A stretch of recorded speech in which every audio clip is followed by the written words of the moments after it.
¿quién es Fermín? ¿Por qué decidiste dedicarte a la hipertrofia y qué es lo que haces ahora mismo? Bueno, para poner un poco a la gente en contexto, tú y yo somos amigos de hace un montón de tiempo. Cierto. Y entre que tú estás emprendiendo, eres padre, y yo también estoy emprendiendo, es como que no nos vemos, no quedamos y aquí estamos. Eso es. Vale, ¿quién es Fermín? Esto es una pregunta que cuando te lo preguntan es como que sueles decir tu faceta profesional, y a mí no me gusta definirme como la faceta profesional como tal. Entonces yo creo que soy una persona eterna aprendiz, siempre he sido muy curioso sobre todo.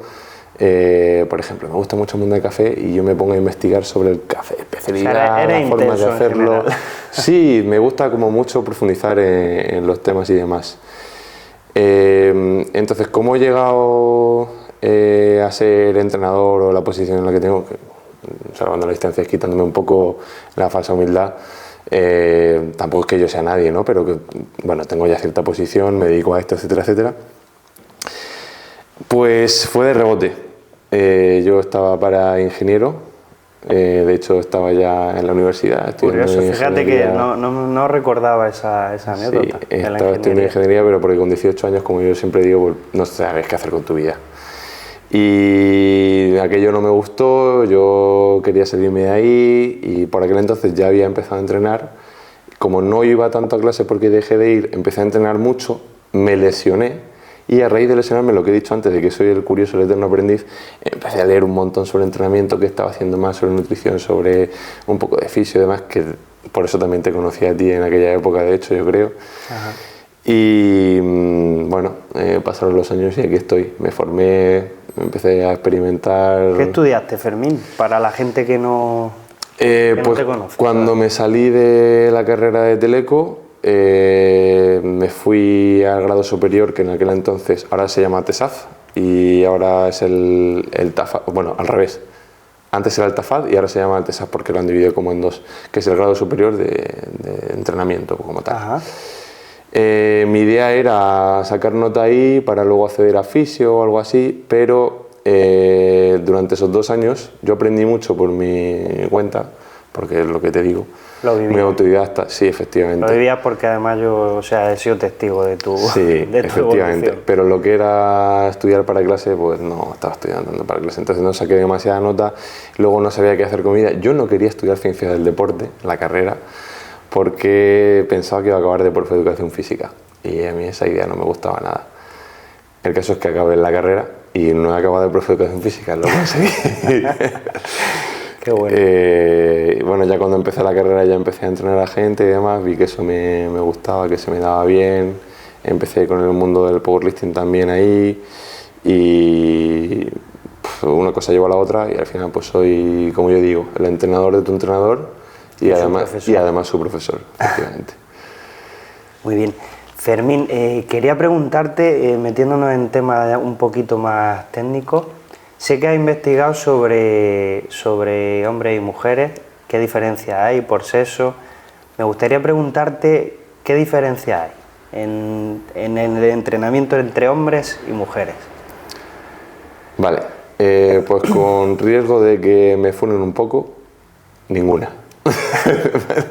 Ninguna. Quiero decir, lo que se ve en estudios es que las diferencias que hay son en valores absolutos. ¿Y a qué me refiero esto? Siempre decimos que una mujer tiene menos masa muscular que un hombre. Ajá. Vale. Partiendo de esa premisa, como tiene menos masa muscular porque al final tiene menos testosterona, tiene otros niveles hormonales, tiene ciclo menstrual, funcionan diferente. Lo que se ve es que no van a llegar al mismo punto al que puede llegar un hombre. Es decir, si un hombre y una mujer se ponen a entrenar y sacan su máximo potencial, muy probablemente el hombre promedio siempre esté por encima de la mujer promedio. Pero ¿qué pasa? Hablamos de un promedio. Es decir, si nosotros cogemos a un hombre que por cuestiones genéticas, contextuales o lo que sea, tenga un perfil hormonal más parecido a lo que sería una mujer, y una mujer que al contrario tenga un perfil hormonal mucho más parecido al del hombre, probablemente esa mujer acabe siendo más fuerte físicamente o gane más masa muscular o lo que sea que ese hombre porque está por debajo. Entonces, lo que gana no es si eres hombre o mujer, sino el perfil hormonal que tú tienes, porque lo que se ve es que si cogemos la masa muscular, y hacemos una sección transversal, lo que se dice, ¿no? De que cortamos el músculo por la mitad y medimos el grosor muscular.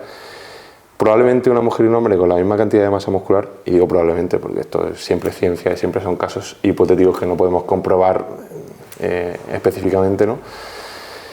Probablemente tendrían el mismo desarrollo, la misma capacidad de fuerza, la misma capacidad de ganar masa muscular, etcétera, etcétera. Entonces, siempre se dice que no, que las mujeres tal cual, pero realmente no. O sea, somos diferentes biológicamente. Somos diferentes biológicamente, pero en cuanto a entrenamiento no tenemos que tratarnos de forma muy diferente. Es decir, no, sí, por supuesto, hay que, siempre con matices, ¿no?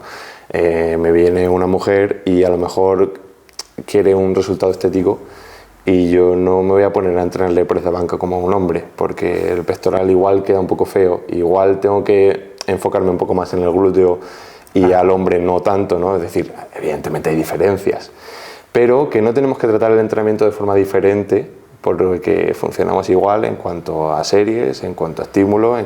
De hecho, voy a decir algo un poco también controvertido, y es que probablemente las mujeres aguanten más o toleren más, mejor dicho, volumen de entrenamiento, mejor intensidad. O sea, una mujer es capaz de aguantar un entrenamiento más largo, con más series. Eso es.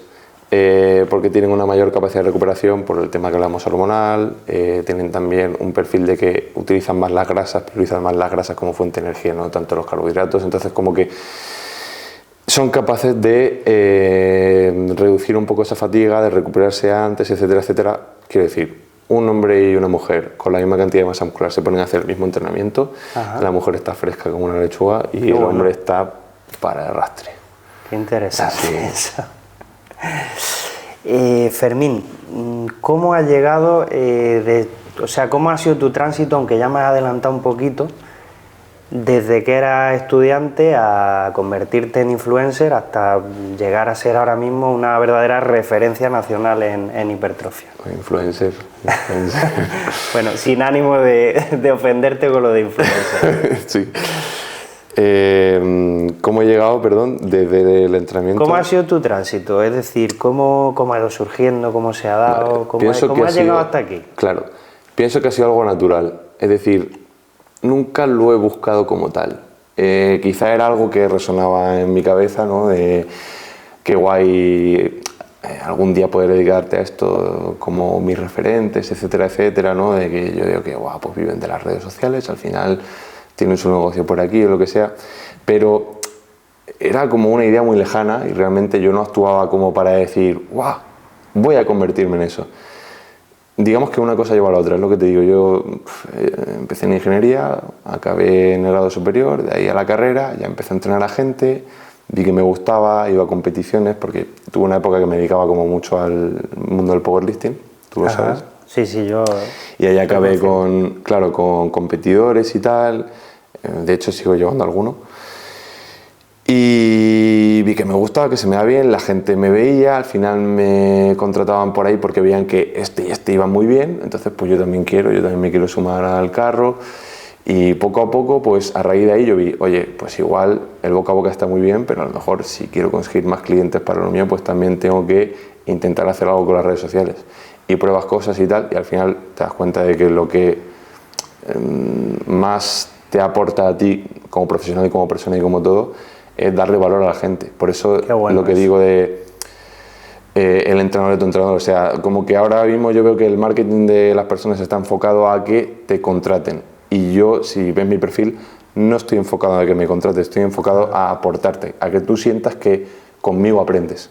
Me encanta eso. Y a mí eso me aporta mucho como persona, como profesional y como todo, ver que la gente aprende, y de rebote, inevitablemente, si una persona pasa mucho tiempo conmigo en el sentido de que me ve mucho, etcétera, etcétera, guau, este tío me gusta mucho porque tal, porque cual, porque no sé, conecto, y al final acaba convirtiéndose en un cliente o lo que sea. Me encanta esa honestidad, sobre todo en el contexto que estamos de venta, de cosas rápidas, de venta de humo muchas veces. Eso es lo que yo digo, o sea, lo llevo por bandera, voy en contra de las soluciones rápidas, siempre digo, los cambios de 90 días, te cambio la vida tal, no funciona así. Las cosas van de largo plazo. Yo llevo ya entrenando 10 años y la gente se piensa que en 3 meses, en 6 meses, en un año van a pegar un cambio brutal y no funciona así. Estamos en la sociedad de lo rápido. ¿Cómo hace Fermín para... Tú tienes muchas tareas, llevas a muchas personas, trabajas mucho. ¿Cómo haces para mantener la calidad con tus clientes? ¿O cuál dirías que es tu herramienta principal?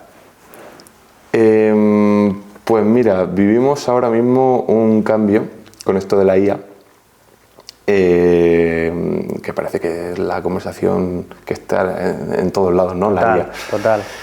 Pero sí, vivimos en un momento que realmente la IA, si haces mal tu trabajo, te puede quitar tu trabajo. Es decir, el entrenador que prácticamente no le hace caso a sus clientes, que es un servicio un poco, no copia-pega, pero que es muy simple, etcétera, etcétera, al final la IA sí te va a quitar tu trabajo, porque esa persona que te está contratando va a darse cuenta que si va a ChatGPT y le dice modifícame esta rutina porque ya no me gusta este ejercicio, se lo va a hacer. Claro. Y probablemente lo haga mejor que tú. Seguro. Entonces creo que lo que en mi caso me diferencia de eso y por lo que yo estoy muy tranquilo, al final yo utilizo la IA evidentemente para trabajar, pero más para el contenido, no tanto para el negocio como tal de la asesoría. Creo que es la cercanía a la persona y que la persona siento que yo estoy detrás de lo que está haciendo y que lo que te decía, que de verdad quiero ayudarle a entrenar mejor y aprender mejor. Yo siempre digo que esto no es un servicio infinito, no vas a estar toda la vida trabajando conmigo, entonces voy a intentar Qué bueno ese matiz también de empoderar un poquito, de darle esa libertad al cliente. Eso me parece súper reseñable. Creo que es justo eso, no hacerte dependiente de lo que yo te ofrezco, sino que conmigo vas a aprender para que cuando ya no estés conmigo, porque no vas a estar conmigo infinitamente, sepas hacerlo mucho mejor que antes de empezar a trabajar conmigo. Eso me encanta. Y creo que eso es al final por lo que la gente me contrata. Creo que los resultados de verdad que pasan a un segundo plano. Evidentemente es algo que están ahí, que la gente busca resultados, ya sea físicos, ya sea de sentirse mejor, ya sea de lo que sea, pero creo que cuando me contratan a mí se dan por hecho.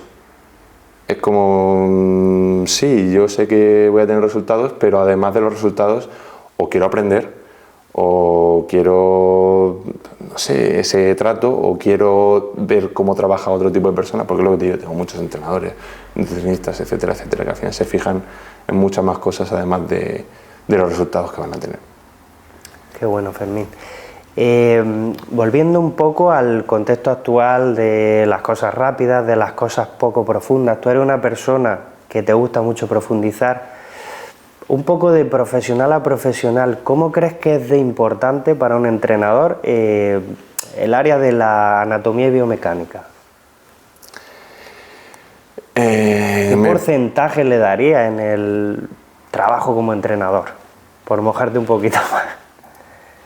Pues un porcentaje bastante grande, ¿eh? Porque a mí me gusta mucho la programación del entrenamiento, la periodización y todo eso, pero lo que se ve en evidencia científica, lo que nos decían la mayoría de esos estudios es que importa, pero no tanto. Quiero decir que un entrenamiento estructurado te va a hacer mejorar y uno no estructurado también te va a mejorar. ¿A largo plazo va a haber diferencias? Sí, va a haber diferencias seguramente entre el que ha llevado un plan estructurado, porque al final no tenemos estudios que duren 2-3 años sobre esto, ¿no? Que probablemente es donde se viesen las diferencias. Pero volviendo al tema, que me desvío, era para poner un poco en contexto, como que eso me parecen los dos pilares grandes del entrenamiento, la programación y la biomecánica. Lo digo porque vemos tantas cosas en Instagram, Fermín, y tan descontextualizadas a veces, Eso es. O sea, ¿qué sustento tienen a veces? Pero es que lo que yo digo, esto es como el inglés, la biomecánica se enseña mal. Pensamos en biomecánica y pensamos en el típico chaval que está haciendo un ejercicio que no has visto nunca, que tiene 40 gomas atadas al codo, a la rodilla, al no sé qué, no sé cuál, con un banco, no sé, sí, que parece un circo. Hay veces que esas cosas son interesantes y hay veces que no. Y tú tienes que saber también si eso sirve para tu contexto y si eso no sirve para tu contexto. Entonces tiene un porcentaje muy alto, pero tiene un porcentaje muy alto saber de biomecánica y de anatomía de verdad. No de biomecánica de Instagram, ni de anatomía de Instagram, Sí, quería porque ver. efectivamente hay muchas personas que, lo que te digo, es que sin ir más lejos, el típico ejemplo normal y corriente es el que la sentadilla hack todo el mundo pone la goma. Y no saben ni por qué la pone, simplemente lo han visto en Instagram, que el influencer de turno ha dicho que la goma es mejor porque abajo te quita más carga y arriba no, y es que a lo mejor no es tan interesante para tu caso en concreto que te pongan la goma, o Claro. que no hay que poner la goma enrollada 27.000 veces porque al final lo que estás haciendo es compensar con los discos que estás poniendo con una goma un poco más fuerte. Total. Entonces hay que saber de biomecánica y bien, y el porcentaje... No me gusta hablar de porcentaje, José. Lo sé a mí Pero- tampoco, pero es que como para mí también como profesional creo que es algo tan importante Muy importante. el encontrarle un Muy sentido. muy importante, porque O que no al vas a menos saber... lo tengas para ti cuando le transfieres algo a alguien, alguna enseñanza, porque tú lo hayas visualizado biomecánicamente y porque tenga un sentido. No sé, no sabría decir qué porcentaje, pero es una parte muy grande del pastel. Pero saberlo bien, porque no vas a saber si un ejercicio es bueno o no si no entiendes cómo funciona ni el cuerpo Eso es. ni las fuerzas externas que actúan sobre él. Entonces, vale, si tú puedes decir que no sé qué ejercicio que lo has visto en Instagram es bueno a pesar de que parezca un circo, o no es bueno. Pero claro, para eso tienes que entender de verdad cómo funciona tanto el cuerpo como las fuerzas que están actuando sobre él, por supuesto. Me parece fundamental. Pero me parece fundamental, lo dicho, lo recalco, aprender bien de verdad, no la biomecánica de Instagram. Qué bueno. Fermín, ¿cuáles dirías que han sido tus referentes en los últimos años o más bien los que te han ido marcando? Ese caldo de cultivo que ha hecho que hoy estés aquí, que te haya motivado. ¿Cuáles han sido tus referentes principales? Referente número uno por el que empecé en todo esto, pero que a día de hoy creo que ya no es tan referente, fue David Marchante, por supuesto, porque yo empecé a entrenar estamos en 2025, empecé a entrenar en el 14, diría yo. Y ahí fue su boom, de hecho, fue cuando él empezó a crecer un montón y demás. Y en aquella época sí que me vi muy, muy motivado por él. Luego también voy a romper un poco los esquemas, porque no voy a decir a nadie grande como tal. Mi amigo Ernesto, que tú lo conoces. Qué bueno. Para mí fue un referente muy fuerte en aquella época. Y lo sigue siendo a día de hoy en mi vida. O sea, es una persona que sigo manteniendo cercana y sigue siendo referente, aunque no sea tanto. Qué grande Ernesto, le mandamos un saludo. Le mandamos un abrazo a Ernesto desde aquí, sí. Pero en aquella época me inspiró muchísimo, muchísimo. Y después de eso, puedo decirte que mis referentes se han convertido en mis amigos. Y también le mando un abrazo desde aquí a Eneco. Que para los que no lo conozcáis es Batman Science en Instagram, que sí que era un referente para mí número uno. Lo sigue siendo, para mí también lo ha sido, de hecho. Y sigue siendo mi referente, pero además puedo decir que es mi amigo, que yo me tomo un café con él tranquilamente. Qué suerte que hayas llegado justo a eso, a ser amigo de tus referentes o sea, hablar de tú pero a sigue tú siendo, a sigue nivel siendo mi profesional. referente, sigue siendo mi referente, o sea, Sí. yo me quiero convertir. La vida que tiene él es como el objetivo que yo tengo dentro de 5 años, 10 años, algo así. Qué grande, me encanta. Fermín, ¿cómo organizas tus entrenamientos? ¿Cómo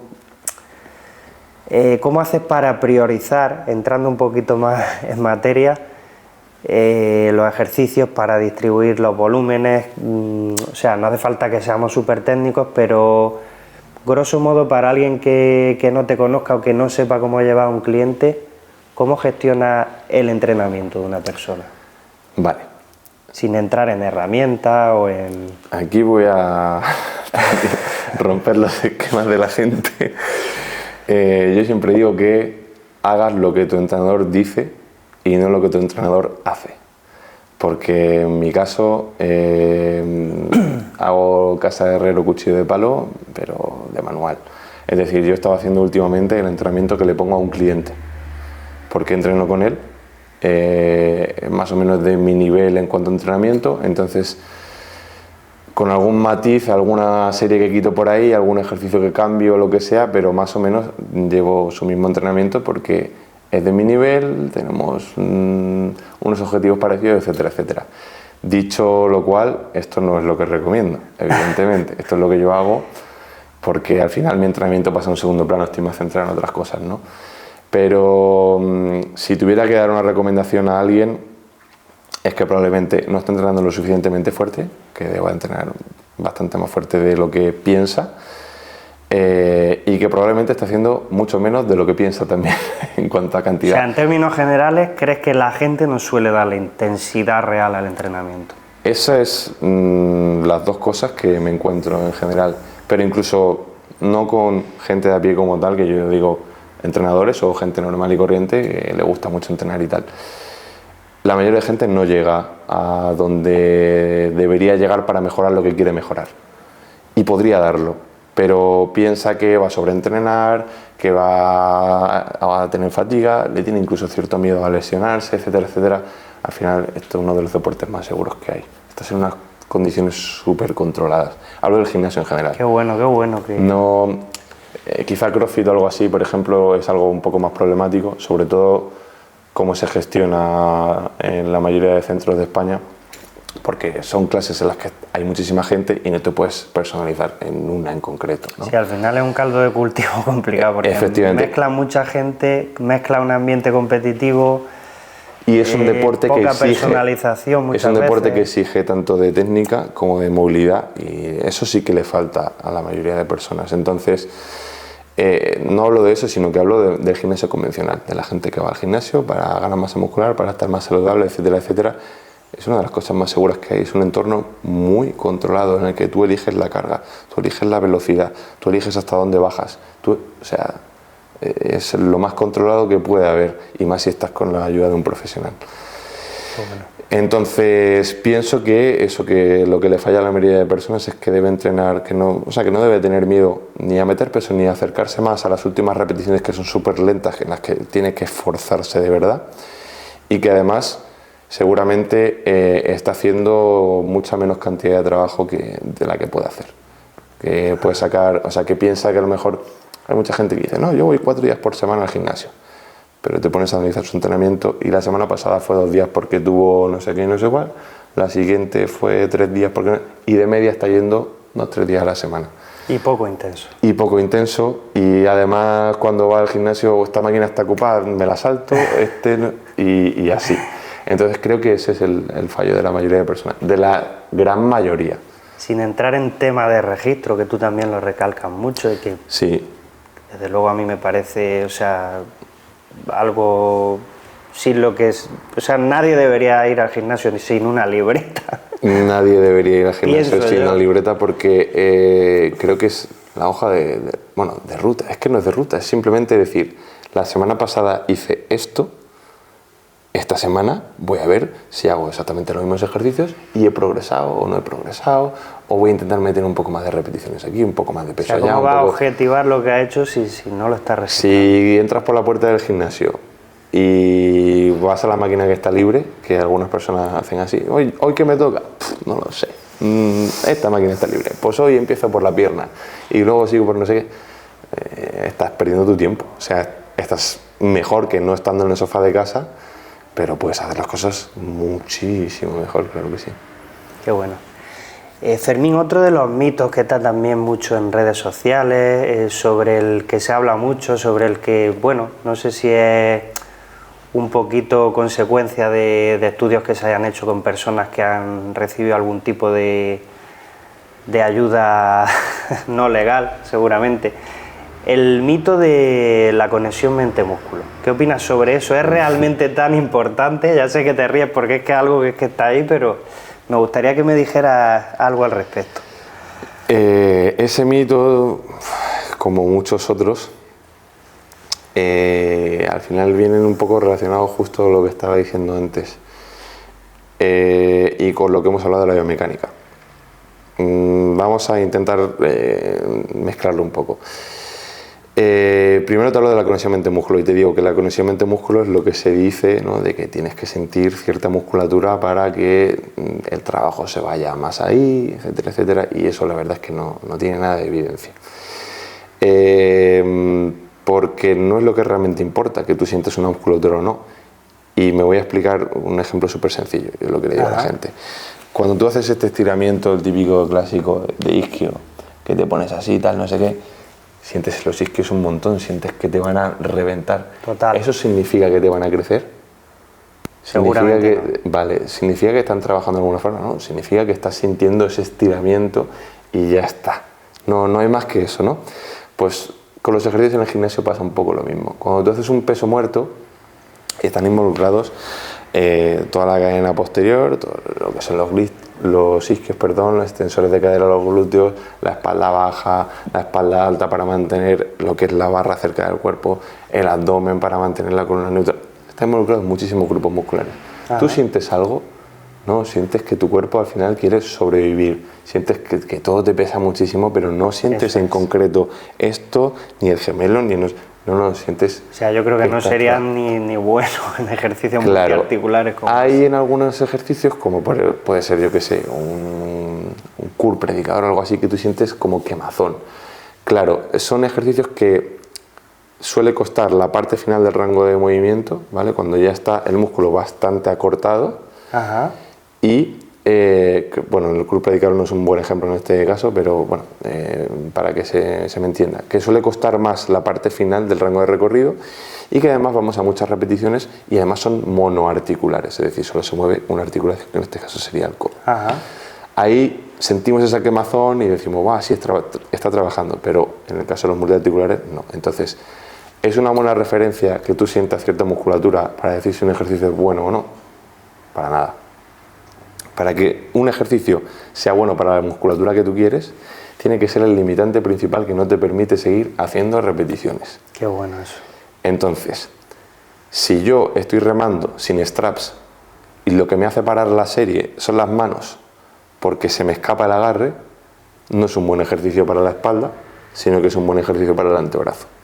Claro, o sea, te está limitando ahí el agarre. Completamente. No tiene sentido para la espalda. Entonces, si yo estoy haciendo, y lo ponemos otra vez en un ejemplo más simple, si yo estoy haciendo extensiones de cuádriceps, el limitante principal tiene que ser que mi cuádriceps no es capaz de extender la rodilla, de llegar hasta arriba. Entonces es un buen ejercicio para el cuádriceps. Si en una sentadilla lo que no me permite seguir haciendo repeticiones es que me voy para adelante porque la espalda me está fallando, tampoco es un buen ejercicio para los cuádriceps, esa sentadilla. Ajá, entiendo. O sea, conexión mente-músculo quizás no es tan importante o quizás sea mitificado demasiado. Y ahora es a lo que voy. Te he dicho que te relacionaba con la selección de ejercicios y ya lo he relacionado con la selección de ejercicios y ahora he dicho del limitante principal que no te permite seguir haciendo repeticiones y lo relaciono con lo que decía entrenar fuerte. Te tienes que esforzar. Esa es la clave que te va a hacer crecer de verdad y no la conexión mente-músculo. Volviendo a la intensidad. Claro, no la conexión mente-músculo. Lo que va a hacer que esa musculatura crezca no es si la sientes o no, es que te acerques al fallo, es que sea el limitante principal de tu serie, lo que no te permite seguir haciendo repeticiones. Por eso lo relaciono con la selección de ejercicios y con la intensidad. Y no, eso es lo que realmente es importante. Cuando me decías antes lo de la biomecánica, ¿qué porcentaje? Pues fíjate, si es importante. Claro, y es que quiero decir, vemos tantas cosas que no concibo el que alguien prescriba o haga entrenamiento sin tener conocimientos avanzados de biomecánica. O sea, es que me parece fuera de lugar. Dejémoslo ahí. Bueno, algo más distendido. Fermín, a nivel personal, ¿cuáles son tus ejercicios favoritos? ¿Qué es lo que más te gusta hacer cuando vas al gimnasio? Vamos a hacer... no tengo ejercicios favoritos, pero vamos a hacer lo típico de si te tuvieras que quedar solo con 10 ejercicios o con 5 ejercicios, vamos a decir 10. Vamos a pensar en los diferentes grupos musculares. Yo creo que podrían ser, por ejemplo, un peso muerto rumano. ¿Eliminaría el convencional?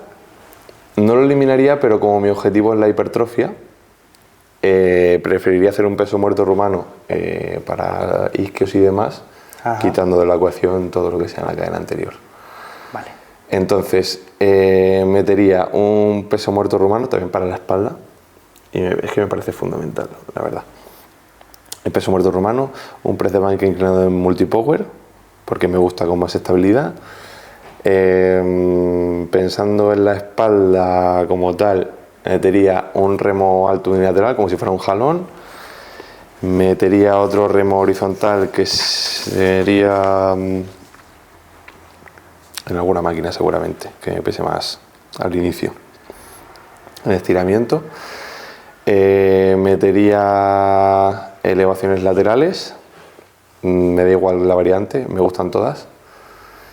Metería, no sé si decirte un premilitar, la verdad es que no me gusta demasiado el premilitar, pero vamos a decir 10, quizá entre un premilitar, algo como unos fondos, uno de tríceps que fuese este que me has visto con las correas, sí, como si fuese un calf press, pero con las poleas. De hecho, ese ejercicio, o sea, no lo había visto antes hasta que te lo voy a hacer a ti. Sí. Luego, predicador con mancuerna, unilateral. Ajá. Y falta uno, pues que sea alguno de abdomen. Me gusta mucho el crunch reverso. Crunch, o sea, el de los pies para arriba. No lo hago exactamente así, pero sí, más o menos. Más o menos. Más o menos. Vale, viendo los ejercicios que has puesto, se ha mitificado mucho a lo mejor en el contexto de hipertrofia. No he puesto ninguno, no, me falta. No he puesto ninguno de cuádriceps. Una sentadilla hack tiene que estar. Ese sí o sí, hay que meterlo ahí con calzado. ¿Y prensa? ¿Hemos dicho prensa o no? ¿Qué priorizarías, prensa o sentadilla hack? Para los cuádriceps, la sentadilla hack, pero la prensa es un poco más completo, porque también metes tensores de cadera. Entonces te da un poco más versatilidad. Es que la prensa también me gusta mucho, entre esos dos no sabría cuál decir, la verdad. Relacionado con hipertrofia, ¿crees que se ha mitificado mucho los básicos? Viendo el menú que me acabas de hacer. Quiero decir, sí, porque cuando empezábamos a entrenar hacíamos muchas sentadillas, mucho peso muerto, sí, mucho press de banca. Sí. O sea, eso se ha mitificado mucho a nivel de ganancia de masa muscular. Sí, y como que se le da unas propiedades mágicas al ser ejercicios multiarticulares, como que se involucra todo en el cuerpo y demás. Volvemos a lo mismo. Para que una musculatura crezca, tiene que acercarse a ejercer la máxima tensión posible que podría ejercer. Es decir, que sus sarcómeros estén intentando contraerse al máximo. Ajá. Y que la resistencia que están intentando vencer sea lo suficientemente grande como para que prácticamente no puedan o lo hagan de forma muy lenta. Entonces, eso en algunos básicos es posible y en otros no. En un press de banca, pues es muy fácil que el pectoral alcance esa tensión mecánica, que es como se llama eso, muy alta. Vale, muy bien. En un peso muerto, ¿cuál es el limitante principal de un peso muerto? Claro. Claro, es que hablando de hipertrofia, pues es un ejercicio muy global. Entonces, si nos vamos a un peso muerto rumano, es más fácil decir cuál es el limitante principal, pero en un peso muerto convencional, un peso muerto sumo, si ya nos ponemos así, pues imagínate. Y una sentadilla, pues lo mismo. Es que probablemente el limitante principal de una sentadilla no son los cuádriceps. Depende, por supuesto, de tus proporciones. Sí, volviendo a la biomecánica, etcétera, etcétera.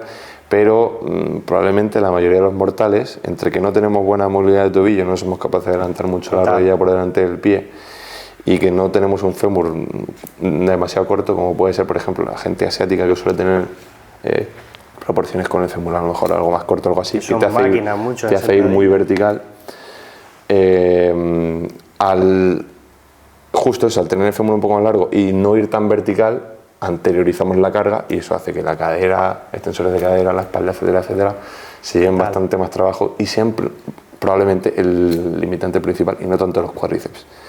Entonces, no es que sean malos. Sin hablar además de la fatiga central, te lo digo yo ya también un poco como padre, que yo ahora, jolín, pues oye, ando más cansado y a la hora de elegir los ejercicios lo noto bastante. O sea, yo de hecho ahora mismo he eliminado la sentadilla de mi... Más que nada porque es que no puedo recuperarme de una sesión de verdad de sentadilla. Claro. Pero bueno, sin meternos demasiado en eso, porque también se piensa como que tirar más fuerte en esos ejercicios básicos, es decir, hacer, imagínate, 3 repeticiones en una sentadilla libre, va a ser mucho más fatigante que a lo mejor hacer una sentadilla hack, y no está tan claro.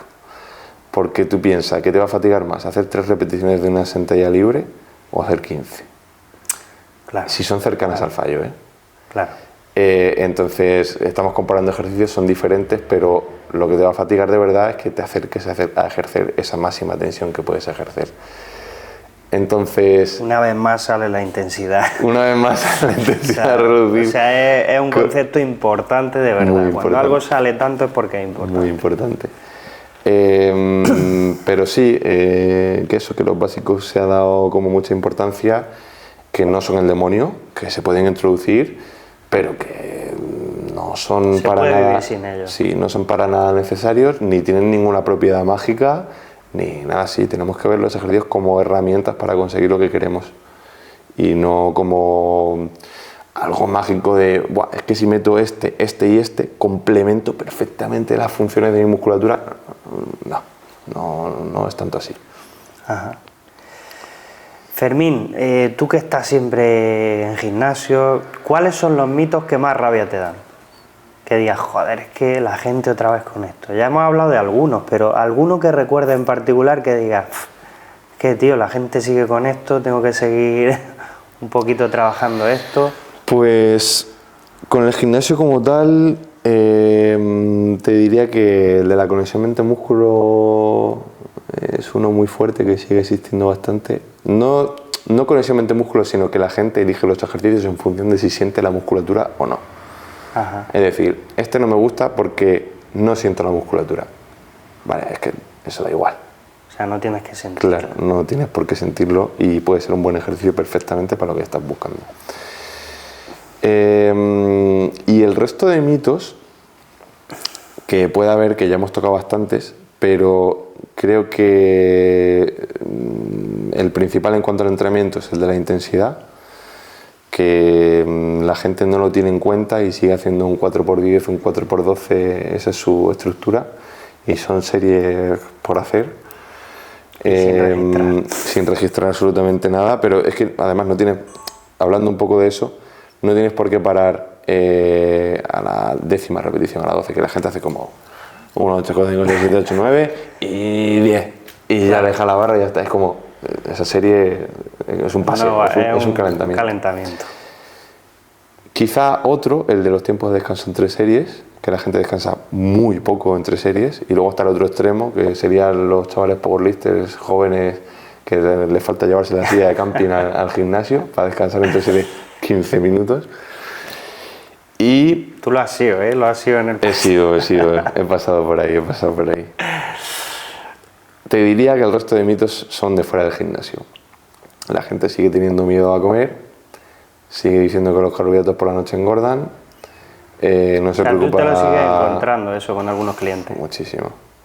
Siguen sin prestarle nada de atención a cómo duermen o a sus hábitos del día en general, no se mueven del sofá de casa, se piensan que por ir al gimnasio una hora ya están haciendo deporte y el resto del día se lo pasan sentados, dan 3.000 pasos diarios, 2.000.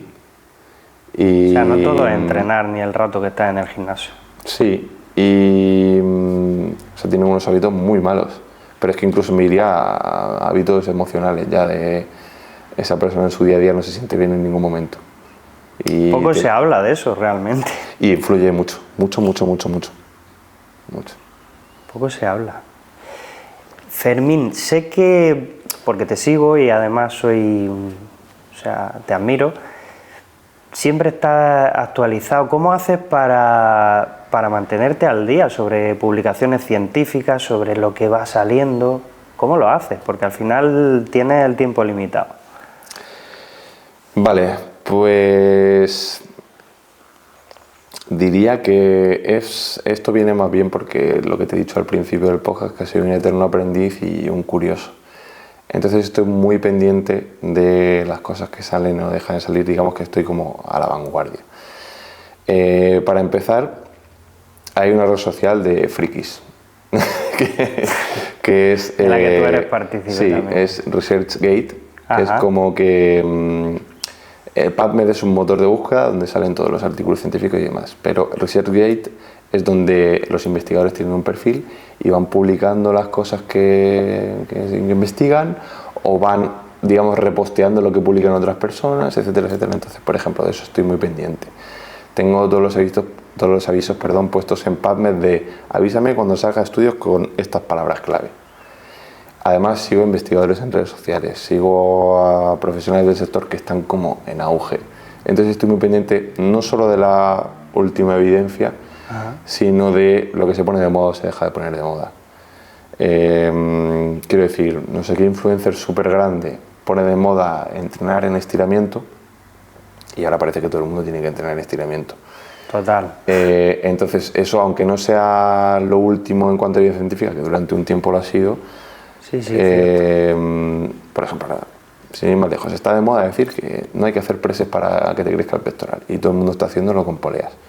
Es como estamos volviendo ¿cuántos años atrás? He visto alguna publicación tuya al respecto que además no tiene sentido. Sí. ¿Cuántos años atrás estamos volviendo? Y eso no es algo que diga la evidencia científica, sino que se ha puesto de moda y ahora es lo que hace la gente. Entonces, digamos que eso, me alimento, todo el día estoy consumiendo a la vez que intento aportar. Por un lado, investigadores, que es lo que realmente te da el conocimiento de verdad. O sea, ir a la base, a la madre, digamos, que es lo que la gente o la mayoría... Bueno, algunos porque no tienen acceso y otros porque... Todo el mundo tiene acceso realmente, pero no... Sí, bueno, quiero decir, pero hay gente que no tiene los conocimientos, a lo mejor de buscar en PubMed. Y cuidado con leer en PubMed lo que te da la gana, por así decir. Sí, claro, me refiero a eso, que no tienen filtros. Eso es. Entonces, la importancia de seguir a personas como tú o de confiar en personas como tú que ya lo han filtrado por ellos, digamos. Yo creo que eso es clave. Sí, tener investigadores de referencia, lo que yo digo, en los que confías y aún así cuestionártelo todo. O sea que yo me puedo equivocar, me he equivocado 1000 veces, mi investigador de referencia se ha equivocado 1000 veces y que tener ese espíritu crítico creo que es lo que te hace realmente filtrar esa información. Total. Volviendo al tema de las redes sociales, Fermín, ¿cómo gestionas? Porque, oye, tú ya eres una persona bastante potente en redes, imagino que recibirás muchos mensajes. ¿Has recibido alguna vez hate? Muchas. Fíjate que un perfil pacífico como el tuyo, que solo hace aportar, ¿tú también recibes hate alguna vez? Y en tal caso, ¿cómo lo gestionas? El hate que he recibido ha sido más bien metiéndose con mi físico y diría que al principio lo llevaba mal, pero es como todo, las primeras veces que te expones a algo pues no lo gestionas muy bien y es como esta persona porque me hace este comentario. Te han juzgado literalmente. Sí, he recibido el típico comentario de oye pues si estás dando consejos sobre esto a ver si te lo aplicas tú mismo. Y ese tipo de cosas, ¿no? Pero a día de hoy sigo teniendo algo de hate y demás y te diría que he aprendido que todo el mundo te va a criticar, hagas lo que hagas, hagas A, hagas B, o sea, una vez que no te hagas A o no hagas B, literalmente estás expuesto a eso. Sí, te va a criticar por lo que sea. Recuerdo de lo último un chico que me hizo un comentario que me decía como, pero dilo todo porque es que no estás diciendo... estaba hablando sobre la sentadilla hack y algo así y no recuerdo exactamente lo que estaba diciendo, pero me dijo dilo todo porque es que la sentadilla hack puede tener problemas para personas que tengan problemas de rodilla o no sé qué, y es como, a ver, te estoy subiendo un vídeo de 1 minuto y medio. Efectivamente. Te estoy dando una información que no conocías. No puedo hablar siempre con disclaimers para todo el mundo. Total, es decir, lo que yo digo es, al celíaco, si yo subo una receta de espaguetis carbonara, no tengo que decirle al celíaco que no la puede comer, porque él sabe perfectamente que no puede comer la pasta, ¿no? Entonces, las personas que tienen problemas de rodilla y están viendo mi vídeo y yo estoy recomendando una cosa que sería malo para esa persona, evidentemente no estoy hablando para ti. Y creo que la gente que critica no es consciente de que tienen muchísima responsabilidad sobre el contenido que consumen. Claro. Somos absolutamente responsables de ese contenido que consumimos. Qué importante me parece eso, Fermín. Entonces, esa persona que está viéndome tiene que saber que yo estoy hablándole a personas que están sanas, a personas que buscan hacerlo todo más eficiente, maximizar su rendimiento, y al final ese objetivo no es el de tu vecina del cuarto que se acaba de apuntar al gimnasio. Total. Y lo que yo estoy diciendo de que tiene que entrenar más fuerte y que tiene que hacer más, a lo mejor ese mensaje para Paquita, que es tu vecina del cuarto, que se acaba de apuntar al gimnasio, no es lo suyo, claro que no. Total. Pero es que no puedo estar continuamente haciendo el disclaimer de hacia qué me dirijo. Creo que a buen entendedor pocas palabras sobran. ¿Cómo lo sueles gestionar? Ahondando un poquito más, ¿y sueles contestar ese tipo de comentarios? ¿No sueles? No. ¿Te afectan alguna vez o ya directamente te la sudan, dicho vulgarmente? Me la sudan, dicho vulgarmente. Es lo que te digo, yo veo el comentario de ese chico y pienso, lo siento mucho, no puedo estar aquí, bastante que te estoy aportando esto, ¿no? Pero no voy a entrar ni siquiera al trapo porque he aprendido que la persona que se para en tu vídeo y en lugar de pensar en qué guay esto que me está aportando, está buscándole tres pies, es que probablemente tenga a lo mejor problemas en su día a día o está frustrado por lo que sea. Alguna frustración siempre hay detrás, y ¿cierto? lo está pagando conmigo porque es lo primero que se ha cruzado en su camino. Estoy seguro. Y que no es tanto por lo que yo hago, sino por cómo esa persona se siente. Lo que estamos hablando de cómo se siente una persona en la gestión emocional, todo eso, pues creo que tiene mucho que ver. Y puede sonar un poco prepotente, pero tengo cosas mucho más importantes que hacer que ponerme a contestar a alguien que me está diciendo sobre X o Y. Hace poco también otro chico me puso, pero ¿no ves que vas a reventar? ¿Cuál es tu objetivo físico? No sé qué. Y luego le dije, sí, ese es mi objetivo, en plan, como un poco de vacile ahí, sí que le contesté. Y me dice, sí, claro, estando chuzado... Básicamente estás dudando de tu naturalidad, por decirlo me dice, así. estando chuzado cualquiera. Sí, estaba asumiendo que utilizaba sustancias anabolizantes.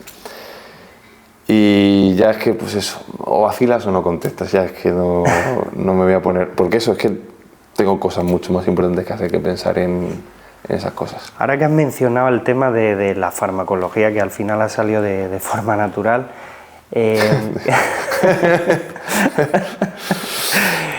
curiosamente, ¿cuánto daño crees que ha hecho la industria farmacológica, es decir, los anabolizantes, hablando claro, y sin ánimo de buscar hate a raíz de esto, pero ¿cuánto daño crees que han hecho al tema de la hipertrofia, del culturismo? ¿Cuántas falsas expectativas? Y también al revés, ¿cuánto limitan a la gente a la hora de pensar que no se puede conseguir un físico tan espectacular como el tuyo, de forma natural? Es un arma de doble filo.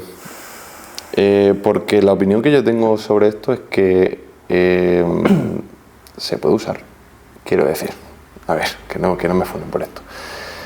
Tú te quieres dedicar al culturismo, quieres competir de forma profesional, parece que tienes una cierta trayectoria y tal, y asumes los riesgos que ello conlleva, porque tiene unos riesgos para la salud tremendos. O sea, tú sabes que vas a cortar tu esperanza de vida, aunque ahora no te pase nada. Bueno, lo hemos visto recientemente con algún compañero, por desgracia. Sí, que dice, no, ahora mismo no te va a pasar nada porque mientras tú te hagas tus analíticas y te doy, ya, pero tus órganos están funcionando por encima de lo que pueden. Entonces eso te va a pasar factura antes o después, y probablemente sea después. Probablemente a ti ahora no te pase nada en tu día a día, pero acabes acortando tu esperanza de vida. Sin tú saberlo tampoco vas a tener forma de saberlo, a no ser que sea muy exagerado como estos casos que tú estás comentando. Ajá. Pero yo entiendo a la persona que dice, oye, yo me quiero dedicar a la competición y este es mi sueño, y para eso pues tengo que llegar ahí y tengo que utilizar esta sustancia porque si no jamás voy a llegar. Vale, lo puedo entender. Entonces tú utilizas. Pero ahora hablamos de que ese es a lo mejor, y volviendo a que no me gustan los porcentajes, pero este caso que estamos comentando es un 10% de la gente que utiliza. La gente que utiliza, el 90%, no lo utiliza para eso.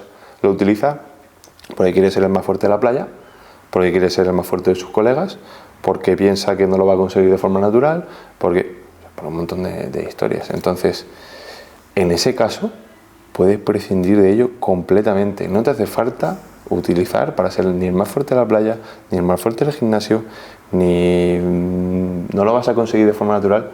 Sí, lo vas a conseguir haciendo las cosas mucho mejor. Claro. Esforzándote más. Siendo más paciente en el tiempo, porque en 3 años no lo vas a conseguir probablemente el físico de tus sueños, pero a lo mejor en 10 sí. Ahora, es que es lo que te digo, parece como un parche. Es decir, no me esfuerzo, y entonces como si utilizo, sí voy a tener el resultado a pesar de no esforzarme.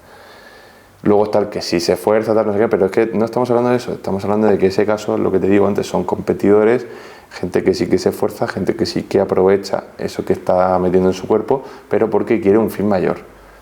En la mayoría de los casos creo que es al revés.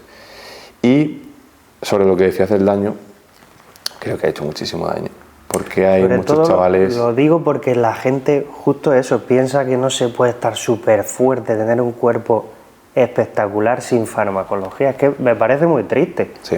sinceramente, porque ya hay referentes que, jolín, lo está más que demostrado que sí que se Claro, puede. ahí va la cosa, que hay muchos referentes que dicen que no utilizan y realmente utilizan. Y a mí me parece que como referentes, como personas que tenemos cierta influencia sobre, no sabemos quién nos está viendo en muchos casos, tenemos que ser muy transparentes y muy honestos con todo esto. Y no engañar a la gente. Y me parece que muchas veces el marketing es el de vender humo o vender cosas que no son, hacer falsas promesas a la gente, etc. Y tú no le puedes decir a ese chaval de 20 años que acaba de empezar en el gimnasio o que lleva un año entrenando que se va a poner como tú si tú llevas 10 años entrenando y otros 5 utilizando farmacología. No le puedes crear esa falsa expectativa porque ese chaval ya va a subir el listón y todo lo que esté por debajo de ahí le va a parecer una mierda, hablando en plata. Total. Y entonces va a pensar, oye, pues yo tengo que utilizar, porque si quiero estar como este, bueno, es que hace mucho daño. Y eso, la gente, lo que decíamos antes de que al final deberían ser responsables del contenido que consumen y las cosas, pero la mayoría de gente no lo es. Y tenemos que jugar nosotros un papel un poco cauto en ese aspecto de saber sobre qué estamos hablando, qué estamos diciendo a la gente, etcétera, etcétera. Si utilizas, no le hagas creer al chaval de 20 años que no utilizas. Ahí quería yo llegar, eso es. Y no le des esa vía rápida, no le digas que no pasa nada. Es fácil, o sea, como que también me parece que hacen la gente que divulga sobre farmacología, hacer un buen papel en cuanto a que, oye, enseñan a la gente a utilizar mejor, con menos riesgo para su salud, porque se hacen tremendas locuras con eso, porque la gente no tiene idea y es como esto mismo. Sí, total, o sea, que es literal. Pero con doble filo, porque el chaval que a lo mejor no se lo había planteado, ahora se lo plantea. Entonces creo que es algo que el mensaje es que probablemente a ti no te haga falta utilizar y que el que tiene que utilizar es el que, bueno, el que puede utilizarlo o quiere utilizarlo de verdad, es el que de verdad tenga un objetivo muy competitivo de vivir de esto, etcétera, etcétera, y que eso es, o sea, muy probablemente a todas las personas que nos estén escuchando no sea tu caso. No utilices, se puede conseguir de otra forma.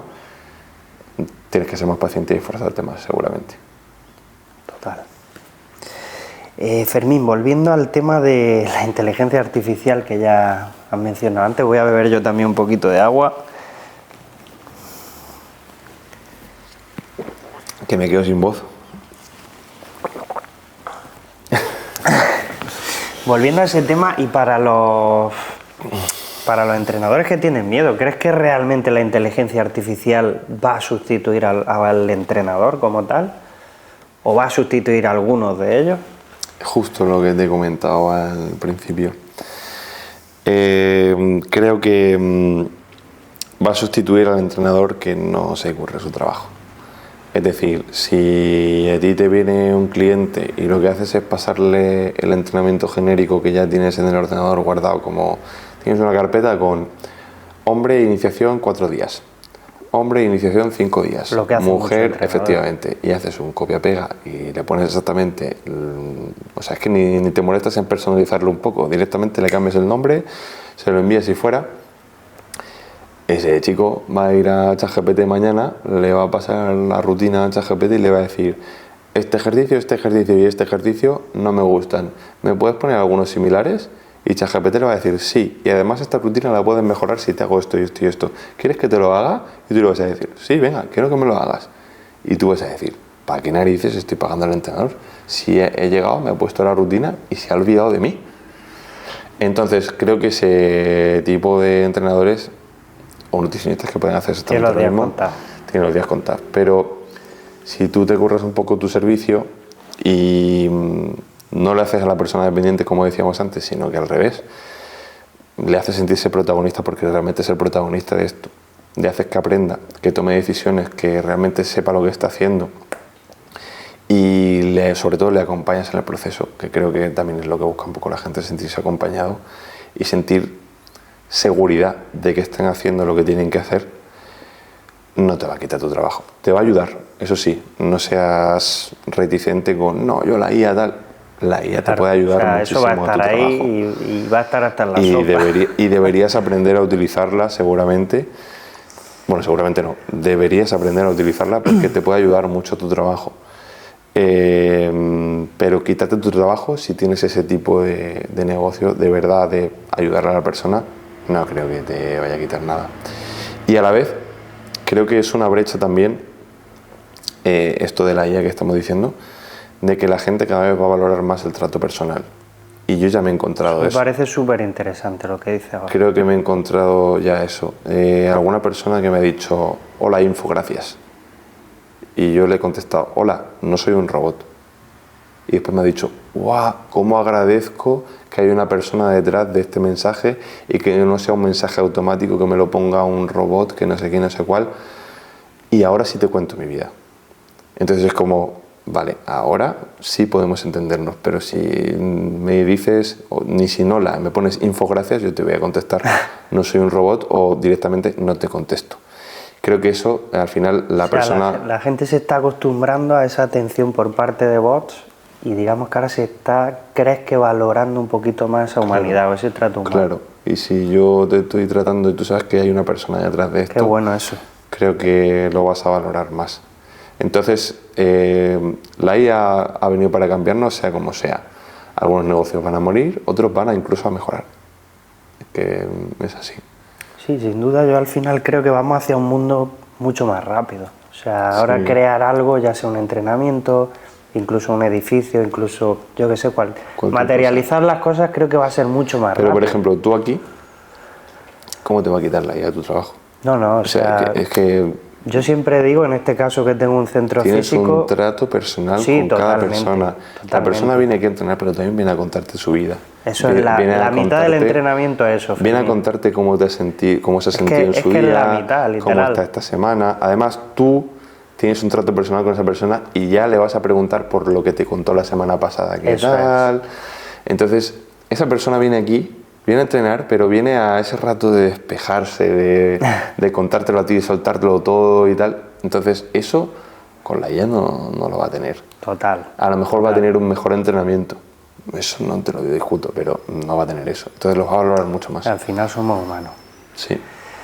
Y un poco tirando del hilo de esta cualidad de humano, somos humanos, la mayoría o todos tus clientes creo que son naturales. Cuando entrenas de manera natural, Fermín, hay una cosa de la que también nos olvidamos un poco a veces, que es del tema de la motivación. No siempre tienes ganas de ir a entrenar. ¿Cómo gestionas eso o cómo le ayudas a tus clientes a gestionar eso? No es fácil. No es fácil.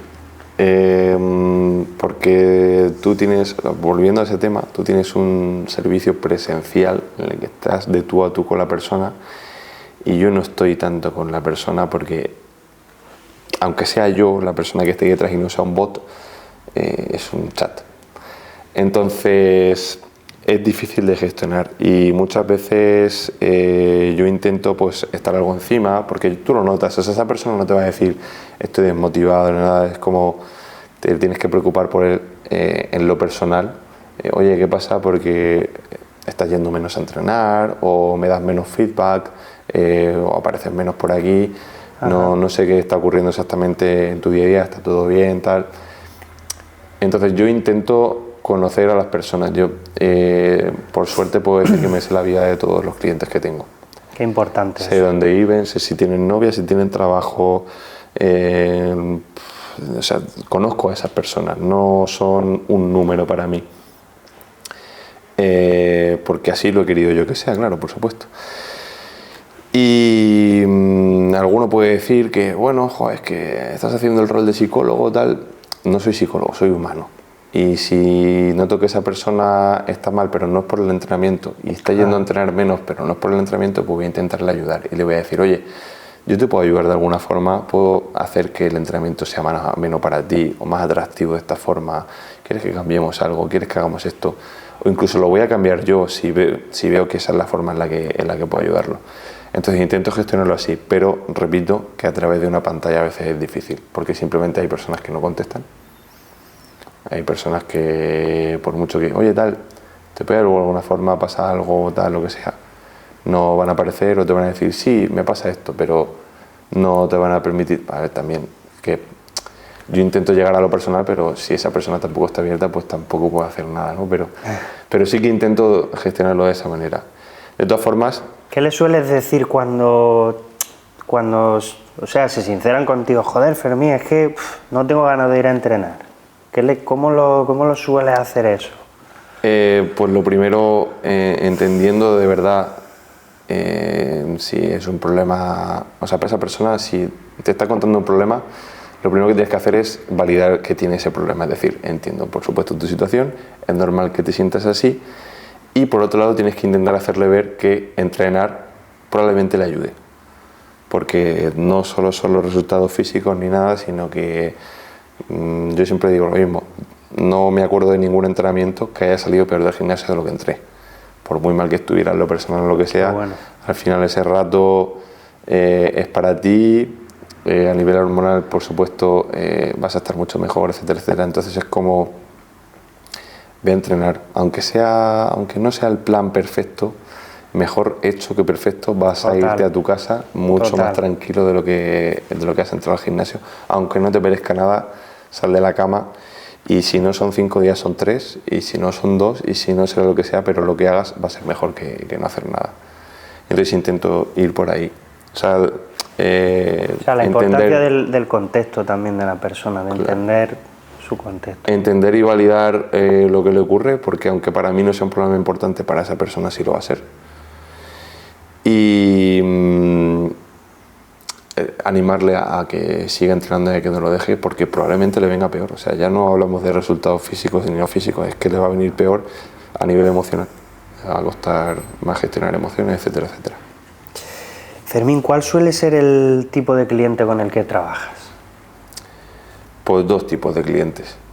El que ya es entrenador y el que todavía no lo es.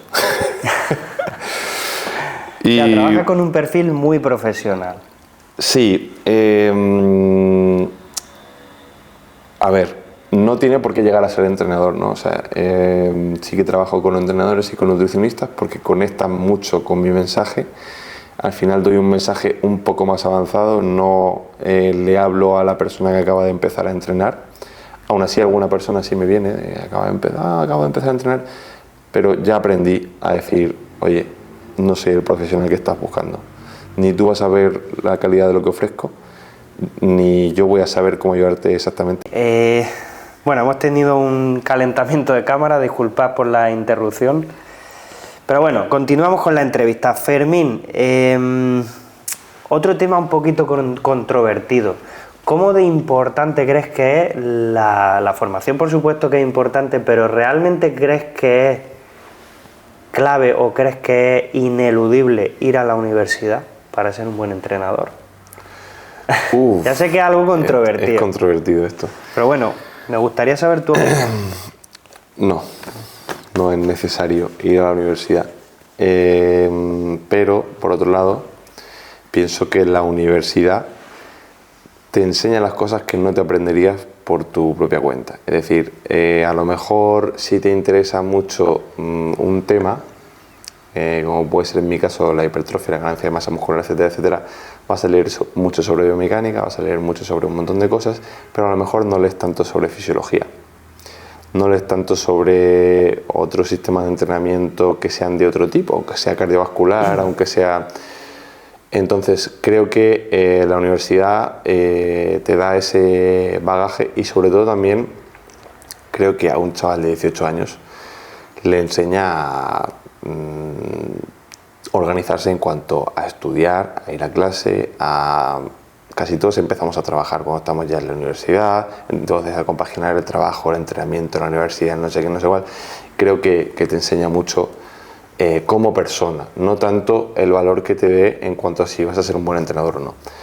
Porque yo siempre digo lo mismo, De mi clase éramos 150 y yo no pondría mi entrenamiento en manos de ninguna persona de las que está en mi clase. Fíjate. Pero no porque no sepan, o sea, yo sé que hay personas que hacían danza, personas que se dedicaban al fútbol, personas que hacían más ciclismo, que probablemente en eso sí que fuesen muy buenos, pero en lo mío pues quizá pues no tanto. Entonces, concretando un poco, poniéndotelo más fácil, ¿crees que la universidad te prepara realmente para ser un buen entrenador? Para ser un entrenador promedio, no para ser un buen entrenador, y sobre todo tampoco te prepara para la vida laboral. Vamos, y más si emprendes. Si vas a estar contratado, si vas a estar contratado, bueno, pero si vas a emprender, en la universidad no vas a aprender nada relacionado con eso, nada. O sea, las asignaturas que tienes de leyes, de gestión, de cosas así, no tienen nada que ver con lo que luego vas a hacer en tu día a día cuando emprendas tu propio camino. Estoy totalmente de acuerdo. Entonces, ¿se puede ser un muy buen entrenador sin haber pasado por la universidad? Sí, porque realmente tú puedes ser un eterno aprendiz, como decíamos antes, un curioso, que te guste mucho esto, que te fíes que seas capaz, de elegir las fuentes de información que de verdad te van a dar el conocimiento y hacer tu trabajo muy bien, sin haber pasado por la universidad, pero igual que lo puede hacer, por ejemplo, un enfermero no lo puede hacer, o una enfermera tiene que pasar por ahí. Claro, es verdad, un médico, que ya hablamos de licencias, claro, que oye, un médico tiene que pasar no por ahí, hacer. Pero una persona que ha hecho AD Marketing, que luego va a hacer una empresa de no sé qué, puede aprender perfectamente sin haber ido a la universidad. En este caso, creo que es un poco lo mismo. Yo en la universidad di natación. ¿Para qué utilizo la natación hoy en día? Para absolutamente nada. ¿Me explico? Eso Total. Es lo que te quiero decir. Y bueno, son diferentes caminos. ¿Necesarios? No es. Esa es mi opinión. ¿Te da cierto bagaje? Sí, también. Pero no es necesario. Ajá. Y al hilo de esta pregunta, Fermín, sobre todo ya de cara a clientes, al que está al otro lado, yo sé que todo el mundo que quisiera estar más grande y tener más hipertrofia debería entrenar contigo, pero para el que no tiene posibilidad, ¿cómo o qué requisitos, cómo ayudarle a elegir un buen entrenador? ¿En qué crees que debería fijarse? ¿Cuáles son los mínimos? Esa es dura también, porque desgraciadamente en las redes sociales la mayoría de personas no son como se muestran. Entonces, ¿qué requisitos? Lo primero, no contratarlo a la primera de cambio, es decir, acabo de seguir a una persona, llevo un mes siguiéndole y ya le voy a contratar. Lo segundo, que no se fije en los resultados de sus clientes, porque eso puede estar amañado por una parte y por otra parte puede que no sea él el responsable de. Es decir, un entrenador se pone de moda porque ha llevado a una persona con un cambio físico muy brusco, muy bueno, muy lo que sea, y se ha hecho famoso porque esa persona a lo mejor era mediática, y automáticamente todo el mundo va a querer trabajar con ese entrenador. Ajá. Como todo el mundo va a querer trabajar con ese entrenador, tiene más posibilidades de que le llegue gente muy predispuesta genéticamente o muy trabajadora para tener otros cambios físicos. Entonces, ¿ese entrenador realmente es el responsable de...? O sea, ¿es muy bueno? Puede que no sea bueno, y simplemente es que, oye, como ha tenido una persona muy buena y le ha llegado gente todavía más buena, cada vez saca más casos de éxito muy buenos, pero el grosso de sus clientes no consiguen nada porque él no es bueno. No, o sea, tú eso lo has visto realmente. Lo he visto, claro. Y entonces, ¿en qué fijarte? Fijarte en cómo hace su trabajo, no solo de verdad en los resultados. Creo que los resultados es como lo que todo el mundo ve, pero no me fijaría en eso. Si tiene gente hablando de, o sea, clientes suyos o lo que sea, como testimonios o algo así, eso también es importante que lo vea. Si conoce a alguien que ha trabajado con él, por supuesto que le pregunte. Y si te está intentando vender a cada paso que da, no es buena señal tampoco. Creo que no, que ese entrenador está más enfocado en venderte, y puede que venderte lo haga muy bien, pero no tanto el servicio que da. Creo que eso puede ser unos buenos puntos. ¿Cuáles son tus metas a medio y largo plazo, Fermín? ¿En cuanto a qué? Tus metas profesionales. Profesionales. ¿Qué quieres hacer durante el próximo año, 2026, 2027? ¿Cómo te gustaría verte? Me gustaría verme más como profe que como entrenador. Es decir, ahora soy el entrenador de tu entrenador y además su profesor, pues me gustaría ser el profesor de entrenadores y no tanto el entrenador de. ¿Me gustaría seguir teniendo entrenamientos y asesorías y demás? Sí, algunas tendré y probablemente tenga un equipo que ya estoy intentando hacer, estoy moviendo eso. Ajá. Para tener un equipo para que no esté, o sea, es decir, a una persona me contrata y que no esté solo con esa persona que yo he contratado, sino que yo también estoy pendiente de ello, de alguna forma. Porque no me gustaría dejarlo tirado por lo que te digo, que tengo buena relación con mis clientes, los conozco a todos, etcétera, etcétera. Entonces esa parte no me gustaría tenerla porque esa parte humana... O sea, te sientes muy vinculado con esa tu parte cliente. humana me gusta mucho. Pero, como ya he estado de profe alguna vez y al final también divulgo mucho en Instagram, que es lo que hago en Instagram, Ajá. me gustaría potenciar mucho esa faceta, sacar mis propias formaciones, que entrenadores realmente se quieran formar conmigo, no tanto que me contraten para ver cómo hago el servicio o lo que puedan aprender de mí en la asesoría, mientras estamos trabajando en su propio entrenamiento, sino ayudarles de verdad con el aprendizaje, con el conocimiento, etcétera, etcétera. Incluso si les puedo ayudar en cuanto a negocio, también me gustaría de ver cómo captar a los clientes, cómo coger, porque lo que hemos dicho antes, veo mucho vende humo, veo que a la gente le cuesta elegir profesional y creo que es muy fácil diferenciarse si se hacen las cosas bien. Entonces, eso creo que va a ser mi trayectoria, tío. Yo sé que tú lo que por ahí. dices lo haces y bueno, sé que probablemente, por no decir seguramente, te vamos a ver dando clases, te vamos a ver ofreciendo tus propias formaciones, de eso estoy seguro y seguro que adquiriré algunas si las sacas al mercado, que va a ser que sí.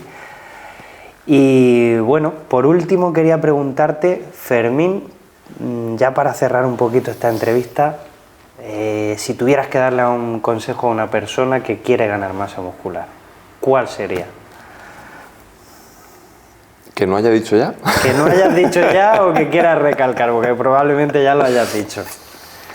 Que tiene que entrenar más fuerte. O sea, volvemos a la intensidad. Sí, muy probablemente.